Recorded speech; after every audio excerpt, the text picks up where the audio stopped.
قرآن کریم کا ایک علم ہے، اس کو کہتے ہیں شان نزول، اسباب النزول۔ اس عاجز اور فقیر کے خیال میں سب سے اعلیٰ و ارفع کتاب اس پر امام ابو بکر ترتوشی کی ہے۔ امام ابو بکر ترتوشی، ترتوش جگہ ہے آسان کے نیچے، اور اس کا نام ہے الاکلیل فی اسباب التنزیل۔ سب سے پہلے شیخ القرآن مولانا محمد طاہر صاحب پنجپیری رحمت اللہ علیہ کے کتب خانے میں نظر سے گزری تھی۔ مولانا کے پاس بھی بہت عظیم کتب خانہ تھا، جنگی عالم تھے نا، جنگجو، تو جنگ تو اسلحہ سے ہوتا ہے، بغیر اسلحہ کے جنگ تو نہیں ہوتا۔ قرآن کریم میں بہت وسیع مطالعہ ہے، ہمارے اس دور میں شاید کوئی عالم ان تک پہنچ سکے۔ مشائخ قرآن جتنے ہیں، یہاں تک کہ ان کا علم قرآن اس عاجز کے نزدیک ان کے دو بڑے استاد مولانا عبید اللہ سندھی اور مولانا حسین علی رحمہ اللہ دونوں سے بڑھ کر حسب بہت کیا ہے۔ 55 سال انہوں نے دور تفسیر پڑھایا اور بڑے دھڑیلے سے پڑھایا۔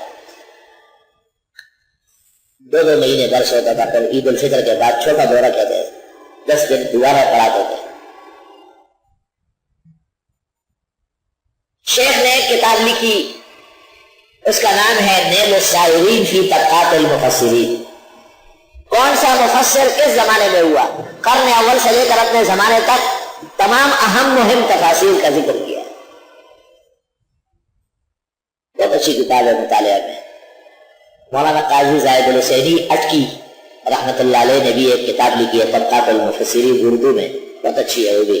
لیکن شیخ القرآن مولانا محمد طاہر پنجپیری کی کتاب علی نہج السلف ہے،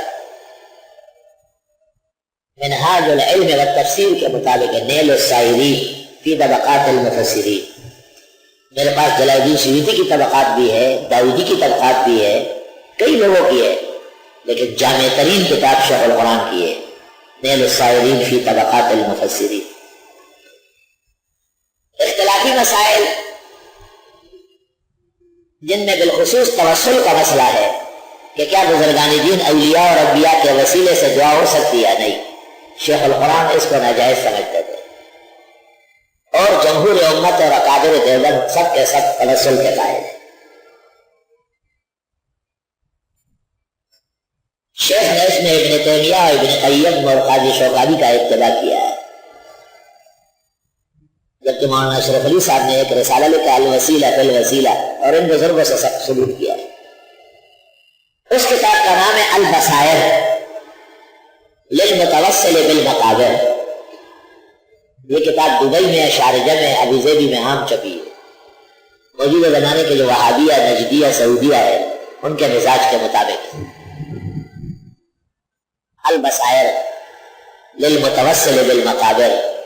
ان کے رد میں دادئی کے حضرت مولانا حمداللہ صاحب جامع المعقول والمنقول شیخ القرآن والحدیث، انہوں نے بھی البصائر لمنکر التوسل بالمقابر لکھی ہے۔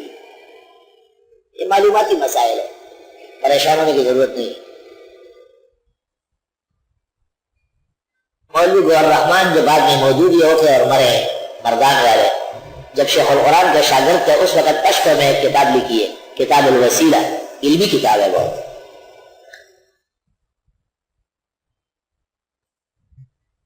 شیخ القرآن مولانا محمد طاہر پنجپیری نے قرآن کریم کے ربط اور تناسب پر ایک کتاب لکھی ہے، بہت اچھی کتاب ہے، سمت الدرر فی ربط الآیات والسور وخلاصتها المختصر لمن اراد ان یتذکر او یتدبر۔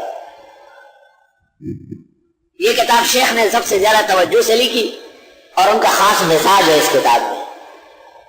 ہمارے ہاں چند سال پہلے عزیز محمد ہمایوں مغل نے اس کو چھپوایا، کہیں سے خریدوایا اور یہاں دور حدیث میں تقسیم کیا ادارے کی طرف سے۔ بعض ہمارے دوست اس پہ کچھ خفا بھی ہو گئے، لیکن مجھے ان بزرگوں سے وہ شدید اختلاف نہیں ہے، میں ان کی جلیل القدر خدمات کا معترف اور شکر گزار ہوں۔ کیا فرق پڑتا ہے، متنبی پڑھتے ہیں حالانکہ وہ کاذب تھا، جھوٹی نبوت کا، اور زمخشری پکا معتزلی اس کے کشاف کے حوالے دیتے ہیں۔ عبد القادر جرجانی یہ بھی معتزلی، اور شاہ صاحب کہتے ہیں ان جیسا ماہر قرآن دنیا میں نہیں۔ کم از کم شیخ القرآن مولانا طاہر پنجگیری دارالعلوم دیوبند کے فاضل ہے، حضرت شیخ الاسلام کے شاگرد ہے، اور مولانا غلام اللہ خان سے شان ورشاہ سے کے شاگرد ہے، اور مولانا عنایت اللہ شاہ قاضی شمس الدین بھی شاہ صاحب کے شاگرد ہے۔